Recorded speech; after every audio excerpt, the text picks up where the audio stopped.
Let's go.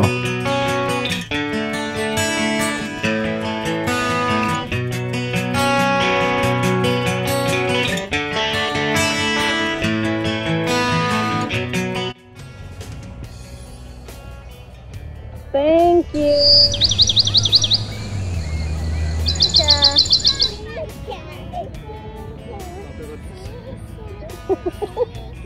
Adiba, চলো বাসায় যাই। চলো বাসায় যাই।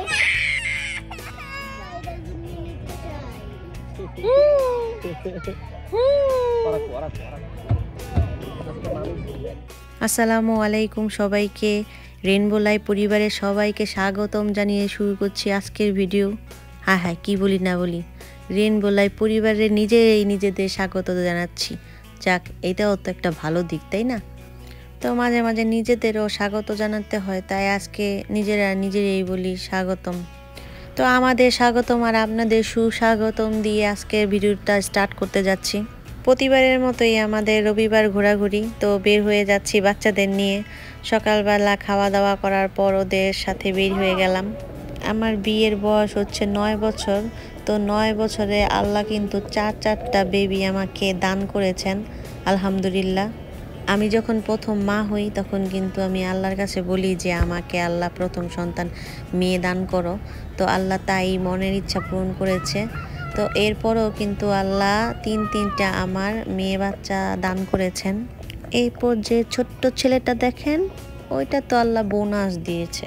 তো আল্লাহর কাছে কোটি কোটি শুকরিয়া আদায় করি। প্রতিটি মানুষের কিন্তু একটা গল্প থাকে, তো আমারও গল্প আছে। ভালো খারাপ সব মিলিয়ে কিন্তু আমরা মানুষ। একজন মানুষের গল্পটা কিন্তু আসলে অনেক বড়ই হয়। তবে আমি আজ ছোট্ট পরিসরে আমার জীবনের গল্প কিছুটা আপনাদের সাথে শেয়ার করব। আমি একটা ছোট্ট গ্রামে জন্মগ্রহণ করি এবং আমি আমার নানির হাতেই আমার জন্ম হয়।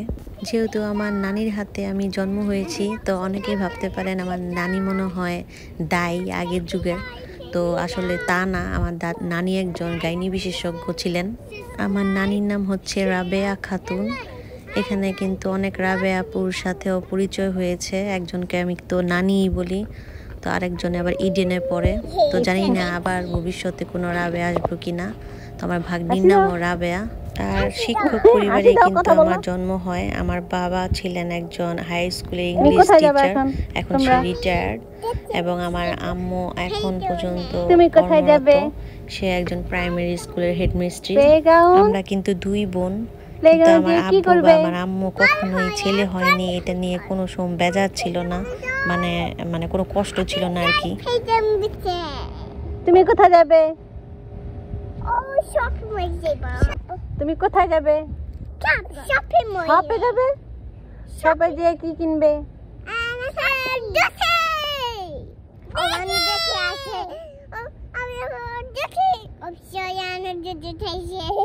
তুমি রুটি খাবে আবার?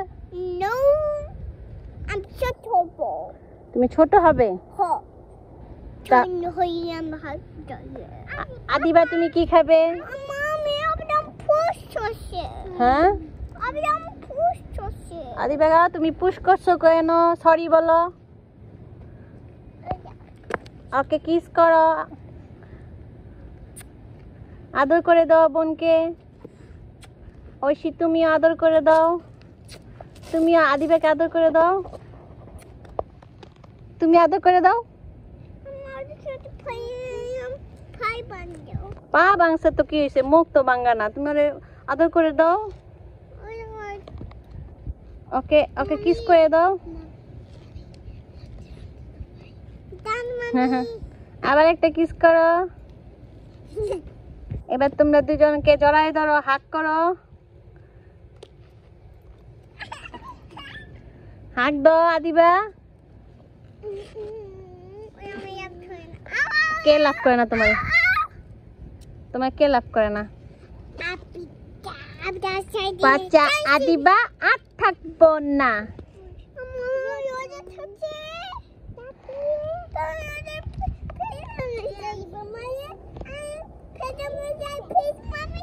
বেগানে যাই মামি, প্লিজ মামি। বেগানে গেলে তুমি কি করবে? ফান করতে? কেন ফান করতে কেন? মামি তোমার সাথে ফান করে না? দুধ খাবে এখন? ও ধরতে যাবা মানে ঘুরতে? তোমার ড্যাডি এখানে? Can we go to the playground? Yes. Let's go. Wait করো. Wait, not just goodbye.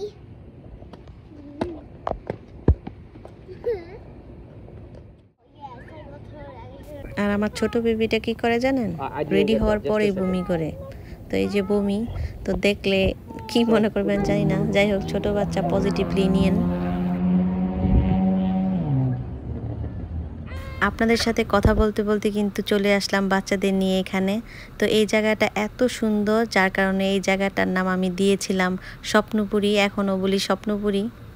আর আমার একমাত্র বোন কিন্তু র্যাঙ্কস মোটরতে জব করতেন, আর আমার ভাইয়া মানে আমার আপুর হাজব্যান্ড উনি ইউনাইটেড কোম্পানিতে আছেন। আর দেখেন কি সুন্দর কুত্তা, কি বলি কি সুন্দর কুকুর মানে পাপ্পি। আর আমি যে গল্প বলছি, তো গল্প বলার সাথে সাথে কিন্তু আমি কেমন দেখতে তাও কিন্তু আপনাদের দেখতে ইচ্ছে করছে, কি করছে না? ছুমন্ত ছু, ব্ল্যাক পাপির পুপ। আসসালামু আলাইকুম সবাইকে, কেমন আছেন সবাই? আশা করি সবাই ভালো আছেন। আমি কিন্তু চলে আসলাম, দেখেছেন অনেক আপু কিন্তু আমাকে দেখতে চেয়েছিল। এই তো আমার অবস্থা, আমি 4 বাচ্চা লালন পালন করে আমেরিকায় আমার এই অবস্থা হয়ে গেছে। What is your favorite color? Oh, my favorite color is white, red and black. আচ্ছা, তো আপনারা অনেকে আমার দেখতে চাইছিলেন, আর এই হলো আমার চেহারা। Hey, this is a max. Look guys, look guys. তো আবার Look at her skin. এটা আমার আসল ফেস। আমার মেয়ে কিন্তু হাসতেছে।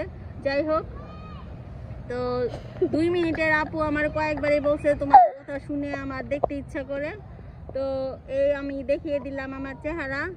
তো বলছিলাম যে আমার চেহারা দেখলে আর কেউ ঘুমাতে পারবেন না। আমি এমনি অনেক মজার একটা মানুষ, আমি অনেক মজা করতে ভালোবাসি, মজার ছলে সবার সাথে কথা বলি, দুষ্টামি করি। আমার বাচ্চারাও কিন্তু মানে অনেক মজা পায় আমার সাথে থাকতে। তো যাই হোক, তো আজ ভালো থাকেন। কোনো এক সময় সত্যি এই মুখোশধারী মানুষটি আপনাদের সামনে আসবে, দেখি কোন দিন হতে পারে। তো আজ ভালো থাকেন, সুস্থ থাকেন, আল্লাহ হাফেজ। আচ্ছা বলেন তো কেমন সুন্দরী আমি? আমাকে কি আপনারা পছন্দ করেছেন? আল্লাহ, গল্প তো শেষ করতে হবে। আমার চেহারা এরকম হয়ে গেল কেন, সেই অধ্যায়ে চলে যাই, কি বলেন?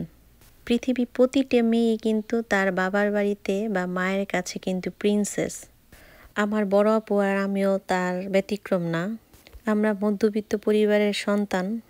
আমার আব্বু আম্মু নিজেরা কষ্ট করে কিন্তু আমাদের বড় করেছেন, আমাদের সকল চাহিদা পূরণ করেছেন। ইচ্ছা বলে একটা তো শব্দ আছে, জানেন সবাই। তো আমি ইচ্ছা বলতে যে আমার জীবনে একটা শব্দ আছে, আমার বাবা মার কাছ থেকে আমি সেই ইচ্ছা শব্দটা বুঝতেই পারিনি। আপনাদের বুঝাতে পারলাম না মনে হয়। আর এক কথায় বলতে গেলে আমার সকল ইচ্ছা পূরণ কিন্তু আমার আব্বু আম্মু, আমার না আমার 2 বোনেরই ইচ্ছা পূরণ সব আমার আব্বু আম্মুই করেছে। আমাদের সমর্থ অনুযায়ী আমার আব্বু আম্মু কিন্তু আমাদের সকল চাহিদা পূরণ করত। আমার বিয়ে হয়েছিল 2015 সালের সেপ্টেম্বরের 22 তারিখে। এখন তো সেপ্টেম্বর, তো আজ কয় তারিখ? দাঁড়ান, আজকে কয় তারিখ? আজকে না গতকালই তো আমাদের বিয়ের দিন চলে গেছে। আল্লাহ, ভয়েস দিচ্ছি আর মনে পড়লো। আমার মান সম্মান থাকবে ইউটিউবে। সবাই ম্যারেজ ডেতে কত গিফট দেয়, একটা গিফট গ্রুপ নিয়ে একটা ব্লগ বানাবো ভাবছিলাম, কত স্বপ্ন, কি হলো। আর আমার হাজব্যান্ডের তো ম্যারেজ ডে কবে তা তো মনেই থাকে না, কোনো দিনও থাকে নাই। 8-9 বছরে কোনো দিনও একটা দিনও সে মনে রাখতে পারে নাই। আমি কয়েক বছর মনে রাখতাম, এখন আমিও মনে রাখি না। আমি অনেক রাগ করতাম, তো ও আবার এগুলা ডে টু এগুলা পালন করে না। আমি রাগ করলেই বলতো সেপ্টেম্বর যে মাস আছে, আমি মাঝে মাঝে তাই ভুলে যাই। তো বিয়ে হয় 2015 সালে, আমি আমেরিকাতে আসি 2016 সালে। 16 সালের সেপ্টেম্বরের 13 তারিখে আসি। আর আমার হাজবেন্ড তো 2009 সালে আমেরিকাতে আসে। আমেরিকায় এসে যে গরম ভাত খাবো সেই সৌভাগ্য আমার হয়নি। যার যেই অবস্থা সেই কিন্তু ভালো বুঝে যে কতটা কষ্ট। হয়তোবা অনেক মানুষ আমাদের থেকে তো অনেক মানে অন্য শ্রেণীর মানুষ আছে অনেক কষ্ট করছে, কিন্তু যার কষ্ট সেই কিন্তু বোঝে। কিন্তু আমার যেই পর্যায়ে আমরা আছি, যেই অবস্থায়, সেই অবস্থায় থেকে কষ্ট কোনো অংশে কম করি নেই আমেরিকাতে। আমরা তো মধ্যবিত্ত পরিবারের সন্তান, কিন্তু আমার হাজবেন্ড কিন্তু আরও করুণ দশা তাদের। এখনও তার পরিবারকে দেখতে হয়। যদিও আমেরিকার মতো একটা দেশে থাকে, তো আমার বিয়ে করার আগে তার অ্যাকাউন্টে কিন্তু 10,000 টাকাও ছিল না। তো তখন জানি যে আমার হাজব্যান্ডের তেমন টাকা নেই, তো আমার আব্বু আম্মু আর আমার ইনকামের ভালো অঙ্কের একটা অ্যামাউন্ট নিয়ে আমি আমেরিকাতে আসি। মানে আমার হাজব্যান্ড একদিনের মধ্যে আমাকে নিয়ে আসছিল। এই আর এক ইতিহাস। তা হলো জীবনে কোনো দিন প্লেনে উঠি নেই। তো টিকিট যখন কাটছে তখন বলছে যে তুমি আসতে পারবা। তো আমি পড়াশোনা জানা মেয়ে, আমি অবশ্যই যেতে পারবো ওরকম কনফিডেন্সটা আমার মধ্যে ছিল। কিন্তু যখন দিন আর কি ঘনিয়ে আসলো তখন আমার হাত পা কাঁপাকাঁপি শুরু করলো। আমার মনে হলো যে আমি আর মনে হয় এয়ারপোর্টে অজ্ঞান হয়ে যাব। এরপরে আবার কান্নাকাটি শুরু করলাম। এরপর আমার হাজবেন্ড কিন্তু একদিনে টিকিট কেটে আমাকে নিয়ে যায়। ও হ্যাঁ, আরেকটা মজার কথা বলি, যা না বললেই না। তো প্লেনের ভেতরে ঢুকে আমি বলি যে প্লেন কুই, বসে আছি অথচ বলতেছি প্লেন কুই। তখন আমার হাজবেন্ড হাসতেছে, বলতেছে এটাই তো প্লেন। আমি চারিদিকে আমার এরকম লাগছে যেমন আমি একটা কোনো স্টেজে আমি বসে আছি এরকম। পরে আমি বললাম এটা এত বড় প্লেন? ওটা 550 সিটের একটা প্লেন ছিল। তো প্লেন তো দূরের থেকে দেখা যায় ছোট, মানে সামনাসামনি যে প্লেনটা এরকম হয় তা আমার কল্পনার বাইরে ছিল। এরপরে চলে আসলাম আমেরিকাতে। তো আমেরিকাতে আসার পর মানে মাটিতে যখন পাড়াটা দিই তখনই আমার বুকটা কেমন করলো, মনে হলো আমি কোন অজানা এক রাজ্যে চলে আসলাম। মানে আমার চারিদিক অন্ধকার, আমি বুঝে উঠতে পারতেছিলাম না আমি কি করতে যাচ্ছি বা কোথায় থাকতে আসছি, এরকম আমার কাছে মনে হচ্ছিল। প্লেন থেকে নেমে যখন আমরা বাসার উদ্দেশ্যে মানে রওনা হই তখন বাইরের দিকে যখন তাকাই তখন দেখি অন্ধকার অন্ধকার। তখন আমি বলি আবার যে এমন অন্ধকার, বাংলাদেশে আরও কত সুন্দর, কত চকচকা লাইট, আর এ তো কোনো লাইটই দেখা যাচ্ছে না। কিন্তু আমার হাজব্যান্ড তখন উত্তর দিল যে এরকম এখানে এত লাইট অপচয় করে না, হালকা আলোর লাইট আমেরিকাতে, আবার কোথাও কোথাও আবার অনেক মানে মানে ব্রাইট লাইটও আছে। তো আমার কাছে সব কিছুই নতুন, যেহেতু আমি গ্রাম থেকে এসেছি। তো এরপরে গাড়ির থেকে নামার পালা, কোন বাসাটায় থাকবো। তো যেতে যেতে হঠাৎ করে মাটির গর্তের ভিতরে যেমন ঢুকে যাচ্ছি। পরে আমি আমার হাজব্যান্ডে বলতেছি কি ব্যাপার, আমরা মাটির এমন গর্তের ভিতরে ঢুকতেছি কেন? বলে যে এটা হলো বেসমেন্ট, আমাদের বেসমেন্টে থাকতে হবে। তো বেসমেন্টের অবস্থা দেখে আমি অবাক। আর সবাই তো জানেন বেসমেন্টগুলা কেমন হয়, তবুও যারা না জানেন তাদের উদ্দেশ্যে বলি। তো বেসমেন্ট হলো এরকম মাটির নিচে থেকে আর কি একটা হাউস করা। তো এমন অবস্থা। তো ওইখানে আলো বাতাস তো দেখাই যায় না, ছোট্ট দুই একটা হয়তো বা ভেন্টিলেটরের মতো জানালা থাকতে পারে, আদারওয়াইজ কোনো মানে আলো নাই। কিন্তু রুম এমনি সব কিছু আছে, কিচেন রুম, তারপর রেস্ট রুম, সব কিছুই আছে। আর লাইট ছাড়া এই সমস্ত বেসমেন্টগুলো কিন্তু অনেক ভয় লাগে, একদম চারিদিকে অন্ধকার অন্ধকার লাগে দিনের বেলাতেও। আর ঠিক ওই সময় কিন্তু আমার হাজব্যান্ড পার্ট টাইম স্টুডেন্ট ছিল, তারপর পিজা হাটে কাজ করতো, কিন্তু ওর পক্ষে সম্ভব ছিল না মানে একটা অ্যাপার্টমেন্ট নিতে। আমরা এক বাঙালি বাসায় কিন্তু উঠলাম, কিন্তু ওই বাঙালি বাসার নিচে বেসমেন্টে এক রুমে থাকতো দুইজন, মানে হুজুরের, এই আমেরিকার হুজুরের ছোট ভাই থাকতো, আর একটা মামা থাকতো, আর একটা রুমে আমি আমার হাজবেন্ড। চলো বাসায় যাই। বাসায় যাবে না? তো বেসমেন্টে থাকতে এত ভয় লাগতো, সবাই তো কাজে চলে যেত, আমি বাসায় থাকতাম। তো বাসায় থাকার সময় এত ভয় লাগতো, অনেক ভয় লাগতো। কিন্তু এই যে একটা বাঙালি মানে বাসা, ওইখানে কিন্তু আরো মেয়েরাও আছে, কিন্তু ওরকম আন্তরিকটা নাই যে একটা বাংলাদেশ থেকে একটা মেয়ে আসছে একটু ওর সাথে একটু কথা বলি। আমি মানে ওনাদের গার্ডেনে যে একটু হাঁটতাম, কিন্তু একটু ডাকও দিত না, এরকম মানে বাঙালি মানুষ। তো বড় লোক মানুষের বড় লোকের ব্যাপার, তো এরকমই থাকে, ভালো খারাপ সব জায়গায় থাকে। আর এই ভয়ে কিন্তু 3 মাস গাড়িতেই ছিলাম আমার হাজব্যান্ডের সাথে। তো কিছুদিন পরে কিন্তু আমার গ্রিন কার্ড, তারপর ওয়ার্ক পারমিট সব কিছুই আসলো। তো আমার হাজব্যান্ড বললো এত তাড়াতাড়ি কাজ করার দরকার নেই, তুমি আগে এখানে একটু আরাম করো। কিন্তু আমি আর বসে থাকিনি, আমি কিন্তু কাজে ঢুকি। আমি পিৎজা হাটে কাজ করতাম। তো পিৎজা হাটে কুক হিসেবে ছিলাম। তো কুক হিসেবে কাজ করতে আমার হাজব্যান্ড বলতো তুমি যদি কুকের কাজ করো তাহলে ফ্রন্টে যদি না কাজ করো তাহলে কিন্তু সারা জীবন কুক করতে হবে। তারপর সাহস করে আবার ফ্রন্টে কাজ করলাম। এরপরে তো টাকো বেল আছে, এখানে টাকো বেলের শিপ ম্যানেজিংয়ে কাজ করেছি। তো আমি মোটমাট 7 মাস কাজ করেছি। আর এই টাইমে কিন্তু আমি আমার হাজব্যান্ডকে পুরো ফুল সাপোর্ট দিয়েছি যে 7 মাস তুমি একদম বেশি বেশি ক্রেডিট নিয়ে শেষ করে ফেলো। তো ওরে আমি ওরকম সাপোর্টটা দিয়েছি। আর ও একদম ফুল টাইম স্টুডেন্ট ছিল ওই মুহূর্তে। তো পিৎজা হাটে কাজ করতে করতে কিন্তু আমার 2 হাত আর ঘাড় আর আমার কপাল একদম পুড়ে গেছে, এরকম অবস্থা হয়ে গেছে। বিশাল বড় ওভেনে আমাদের কুক করতে লাগতো। আর আমি 7 মাসে আমেরিকাতে কাজ করেছি।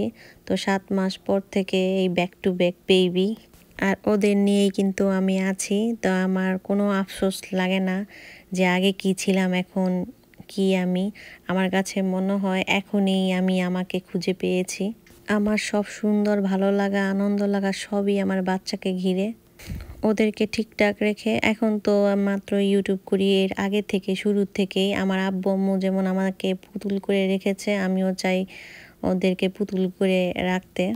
কিন্তু ওদের গুরুত্ব দিতে গিয়ে কিন্তু আমি কিছুই করতে পারি না, যা পাই তাই নিয়েই কিন্তু আমি বের হয়ে পড়ি। একটা সময় ছিল ম্যাচিং ছাড়া কোনো কিছু পড়তামই না, এখন 3টা খুঁজা পাইলেই হয়েছে যার দৌড়।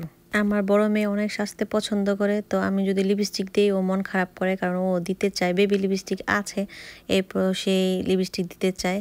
তো মেয়েকে আঘাত দিয়ে আমি সাজতে চাই না, যার কারণে আমি আর কোনো দিনও সাজতে পারবো কি না তাও জানি না। অনেকেই ভাবতে পারেন আমি খুব কষ্টে ওদের লালন পালন করছি, কিন্তু আসলে এটা আমি কখনো মুখ দিয়েও বলি না। আমি খুব এনজয় করছি আমার মাতৃত্বকালের থেকে শুরু করে এ পর্যন্ত। গল্প কিন্তু শেষ হয় না। তো আরও অনেক কিছুই আছে। 8 বছরে 5 বার বাসা চেঞ্জ করতে হয়েছে।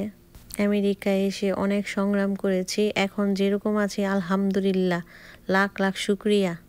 আমাদের কাছে এটাই অনেক বড় যে মাথার উপরে ছাদ আছে। তবে এই পজিশনে কিন্তু বড় লোকরা কিছুতেই থাকতে পারবে না। তারা ভাত খাওয়ার পর হাত মুছে টিস্যু দিয়ে, আমরা মুছি গামছা দিয়ে। তো জামা কাপড় ধুই ওয়াশিং মেশিনে, আমরা ধুই নিজের হাতে। আজ এই পর্যন্তই।